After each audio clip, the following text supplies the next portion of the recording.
గత కొద్ది కాలం నుంచి జగన్ రెడ్డి గారి party YS Congress party Sai Reddy గారితో డిస్కనెక్ట్ అయింది. సాయి రెడ్డి గారు ఆ పార్టీలో కొంత సఫోకేషన్ ఫీల్ అవుతున్నారు. దానికి కారణం ఏంటని ఆలోచిస్తే భారతిరెడ్డి గారి నేతృత్వంలో ఆ స్టీరింగ్ నడుస్తూ ఉంది. ఆ భారతిరెడ్డి గారు సకల శాఖ మంత్రి వర్యులను ఒకటి పట్టుకొని ఆయన్ని ప్రోత్సహించింది. అందులో భాగంగా విజయసాయి రెడ్డి గారు డౌన్ అవ్వాల్సిన పరిస్థితి ఏర్పడింది. దీనికి నిదర్శనం ఏంటంటే ఆఖరికి విశాఖపట్నానికి ఉత్తరాంధ్ర ఇన్ఛార్జిగా పెట్టారు విజయసాయి రెడ్డిని. అది కూడా పీకేశారు.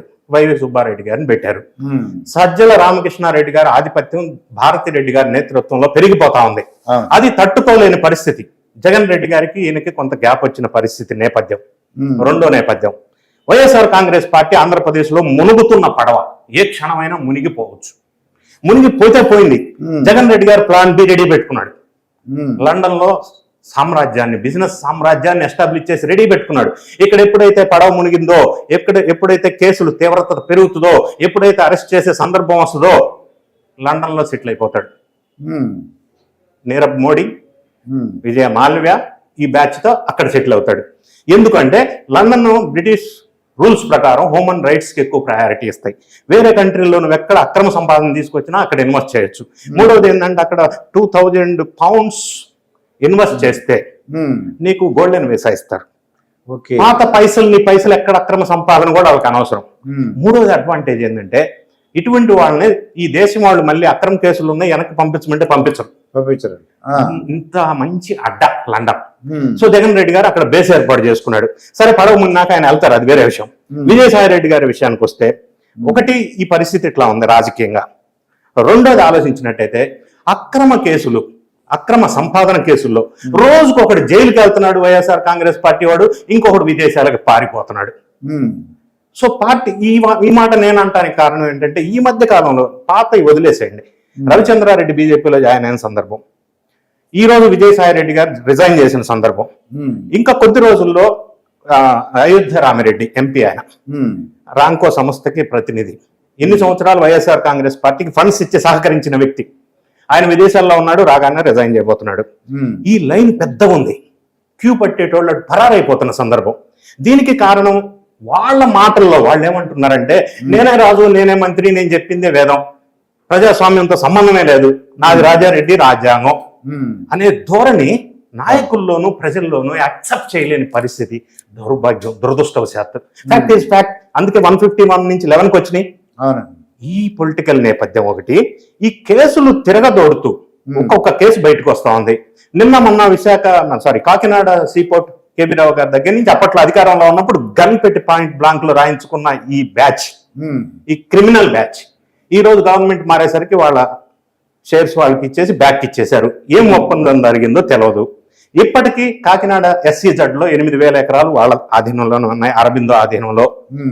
సింహాచలం దగ్గర దేవస్థానం భూములు కబ్జా పెట్టారు. గతంలో అసిస్టెంట్ కమిషనర్ గా ఉన్న ఒక ఆమెని ద్వారా ఇప్పుడు అదే ప్లేస్ లో రామ్మోహన్ అని ఒక అతను కమిషనర్ గా వచ్చారు. ఆయనకి విజయసాయి రెడ్డికి గతంలో పెద్ద లొల్లైంది.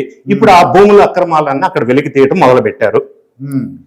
సాయి రెడ్డి గారి కూతురు అల్లుడు రియల్ ఎస్టేట్ దందా, వైజాగ్ లో సగం ఏరియాను మొత్తాన్ని కబ్జా పెట్టేశారు. అది 1 by 1 వెలికి తీసే సందర్భం. ఇవన్నీ ఒక్కసారి చూసినట్టయితే ఏదో ఒక రోజు పరిస్థితి తీవ్రత అయిపోయి జైలు జీవితం మళ్ళీ గడపాల్సిన పరిస్థితి ఏర్పడుతుంది. అలా అన్నానని విజయసాయి రెడ్డికి జైలు జీవితం కొత్త కాదండో. ఆయన అందులో ఎక్స్పర్ట్, ఇండియాలో ఎక్స్పర్ట్ ఎవడంటే ఆయన కొత్త కాదు, కేసులు కొత్త కాదు, అక్రమార్జన కొత్త కాదు, ఈ దందాలు కొత్త కాదు. దానికి భయపడి ఈయన వెళ్ళిపోయాడని నేను అనటంలా, ఆయన కూడా అనట్లా. ఇంకొక విషయం, రిజైన్ చేసిన తర్వాత ప్రెస్ మీట్ పెట్టి ఈరోజు ఆయన చెప్పిన అంశాల్లో ఆయన ఏమంటున్నాడు, నేను ఇన్ని సంవత్సరాలు what ever the experience I gain during this 9 years 10 years I want to share with the people అంటున్నాడు. ఆ పని మాత్రం చేయొద్దు అని నేను అంటున్నా. ఎందుకంటే ఆయన గెయిన్ చేసిన ఎక్స్పీరియన్స్ ఏంటి, ఎలా అక్రమ సంపాదన, భూ కబ్జా, ఆ ఎక్స్పీరియన్స్ ప్రజలకు ఆయన చెప్పకుండా ఉంటే మంచిది.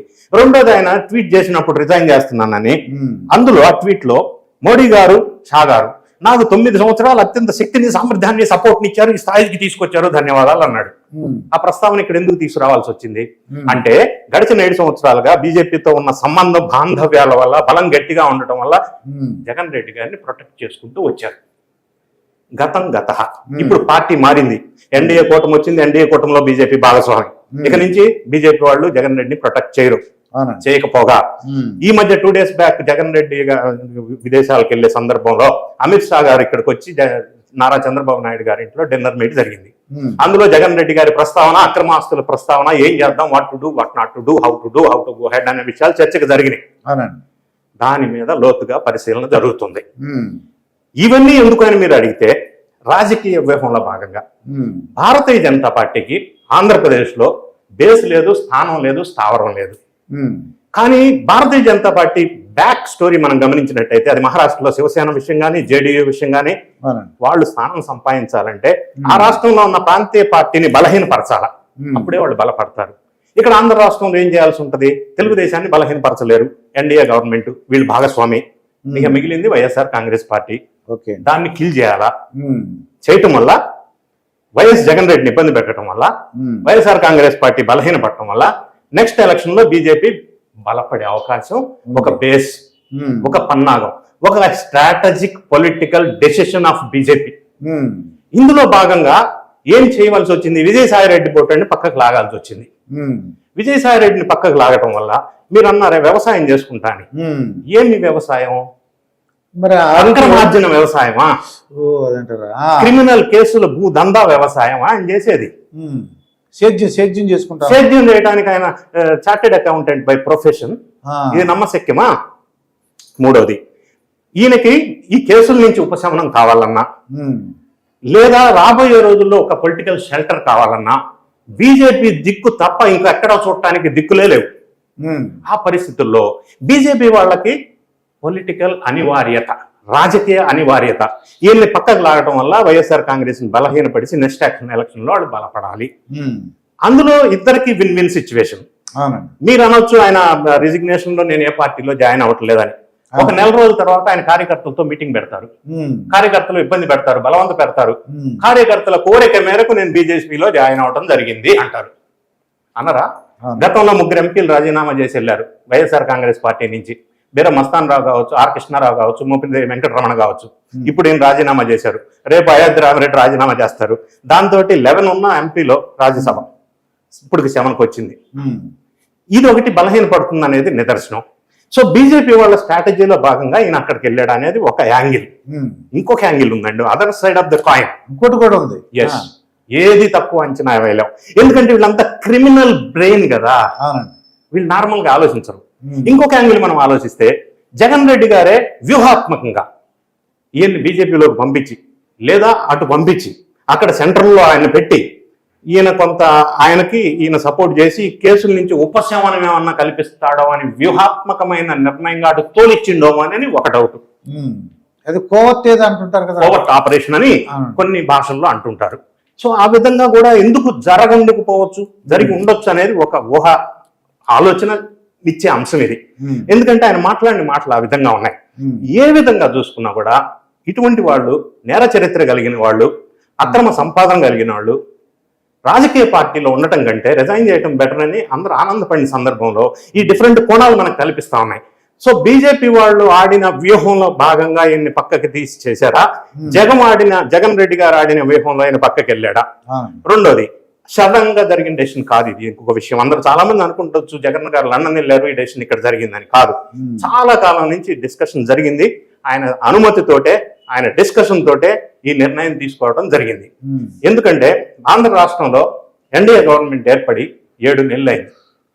7 కొండల వారి ఆశీస్సులతో 7 అడుగులు ముందుకేస్తున్న సందర్భంలో, 7 రంగులు జనానికి కనిపిస్తున్న సందర్భంలో, కొంతమంది ఏడుస్తున్న సందర్భంలో, వైఎస్ఆర్ కాంగ్రెస్ పార్టీ పతనమవుతున్న సందర్భంలో విజయసాయి రెడ్డి లాంటి వాళ్లే కాదు, చాలా మంది వెళ్ళిపోయే అవకాశాలు ఎక్కువగా దండిగా నిండుగా ఉన్నాయి. దానివల్ల పడవ మునిగే అవకాశం ఉంది.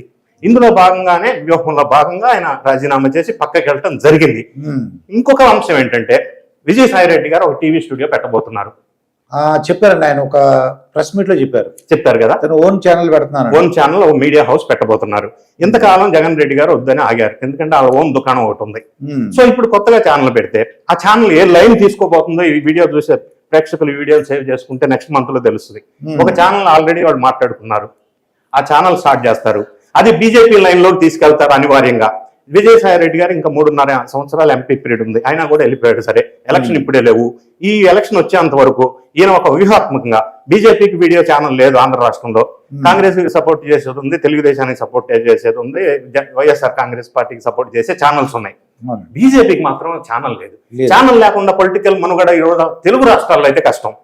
దీన్ని బేస్ చేసుకుని విజయసాయి రెడ్డి ద్వారా ఒక ఛానల్ ఏర్పాటు చేసి ఒక పత్రిక పెట్టించి బీజేపీకి అనుకూలంగా ఈ 3-4 సంవత్సరాలు పనిచేసి నెక్స్ట్ ఎలక్షన్ లో ఆయన రాజకీయ బ్రతుకు తెరువు కోసం, కేసుల నుంచి ఉపశమనం కోసం బీజేపీ దారి పట్టే అవకాశం ఖచ్చితంగా కనిపిస్తుందని దీని వెనక మనకు ఆలోచిస్తాం.